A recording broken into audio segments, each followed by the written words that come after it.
আসসালামু আলাইকুম and welcome back to another video. আশা করি সবাই ভালো আছেন। তো এই ভিডিওটি তাদের জন্য যারা মূলত যশোর জেলার বাইরে আছেন এবং যশোর জেলায় 3 দিন ব্যাপী যে মাহফিলটি হচ্ছে এই মাহফিলে যারা অংশগ্রহণ করতে পারেননি। মূলত এত বড় একটা আয়োজন যশোর জেলায় এই প্রথম এবং যেটা ইতিহাস হতে চলেছে। অলরেডি আপনারা মূল ফটকটি দেখতে পাচ্ছেন, অস্থায়ীভাবে তৈরি হলেও এত বড় গেট আসলে কোনো মাহফিলে কিন্তু দেখা যায় না। তো কিছুদিন আগে মিজানুর রহমান আজহারি কিন্তু কক্সবাজারের পেকুটিয়ায় এসেছিলেন এবং সেখানে কমপক্ষে 15 লক্ষ মানুষ হয়েছিল। মূলত এই 15 লক্ষ মানুষকে টার্গেট করে এখানে প্রায় 20 লক্ষ মানুষের আয়োজন করা হয়েছে। 1 কোটি টাকা ব্যয়ে আকিজ উদ্দিন গ্রুপ 3 দিন ব্যাপী এই তাফসিরুল কোরআন মাহফিলের কোনো কিছুই মূলত কমতি রাখেননি। মাহফিলকে কেন্দ্র করে এই লোকেশনে প্রায় হাজার হাজার দোকান সাধারণ মানুষ গড়ে তুলেছেন, যা বাংলাদেশের যে কোনো ঐতিহাসিক মেলাকে হার মানিয়ে দিবে। মূল গেট থেকে মাহফিল মাঠ পর্যন্ত সম্পূর্ণ রাস্তার দুই পাশে ছিল নানান রকম আলোকসজ্জায় সজ্জিত। এটা মূলত দ্বিতীয় দিনের তাফসিরুল কোরআন মাহফিলের একটি ফুটেজ।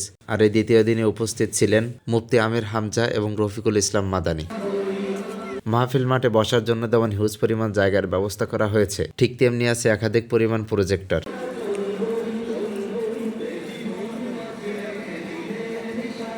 প্রচুর পরিমাণে আইন শৃঙ্খলা মোতায়েন করা হয়েছে এখানে। যদিও এখানে অনেক বড় বড় প্যান্ডেল তৈরি করা হয়েছে, তবুও দ্বিতীয় দিনে রাত 11টার পর থেকে শীতের প্রকোপ যথেষ্ট পরিমাণে লক্ষ্য করা যায়। তো আজকে তৃতীয় দিনে যারা আসবেন তারা অবশ্যই শীতের জন্য প্রয়োজনীয় পদক্ষেপ গ্রহণ করে আসবেন। মাঠে ঢুকতেই ডান পাশে দেখবেন আকিজ মোটরসের একটা প্রদর্শনী মেলার আয়োজন করা হয়েছে। এখানে চার্জার মোটরসাইকেল থেকে শুরু করে বিভিন্ন রকম গাড়ির প্রদর্শনীর ব্যবস্থা করা হয়েছে। এই সেই বাইক যে বাইককে কেন্দ্র করে নানান রকম আলোচনা সমালোচনা হতে দেখা যায়। এটা মূলত এক চার্জে 200 কিলোমিটার যাবে এবং ফুল চার্জ করতে মাত্র 40 টাকা খরচ হবে বলে আকিজ মোটরস দাবি করছে। এখানে সবগুলোই প্রায় চার্জার বাইক। প্রথম দিকে এই প্রদর্শনীতে খুব বেশি মানুষ দেখা না গেলেও মাহফিল শেষের সময় প্রদর্শনীতে প্রচুর পরিমাণে মানুষের ভিড় লক্ষ্য করা যায়। প্রদর্শনী মেলা থেকে একটু সামনে গিয়ে ডান পাশে রয়েছে ক্যাফেটেরিয়া। এখানে ডান পাশে দেখবেন মূল্য তালিকা দেওয়া আছে কোন খাবারের কত দাম। অতিরিক্ত ক্ষুধা লেগে গেলে ভারী খাবারের জন্য আপনাকে বাইরে আসা লাগবে না, এখান থেকে আপনি ভারী খাবার চাইলেও খেতে পারেন। এটাই মূলত শেষ গেট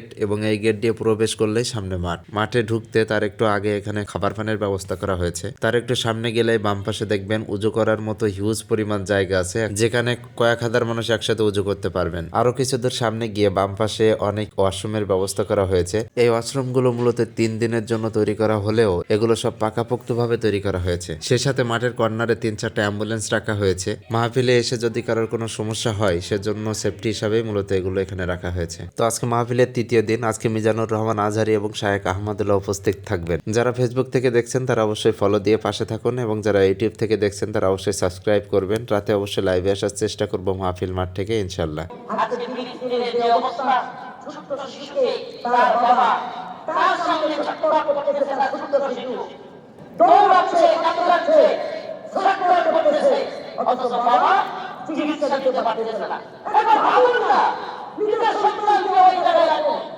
আপনি বাবা হিসেবে আপনার অন্তরটা কেমন লাগবে?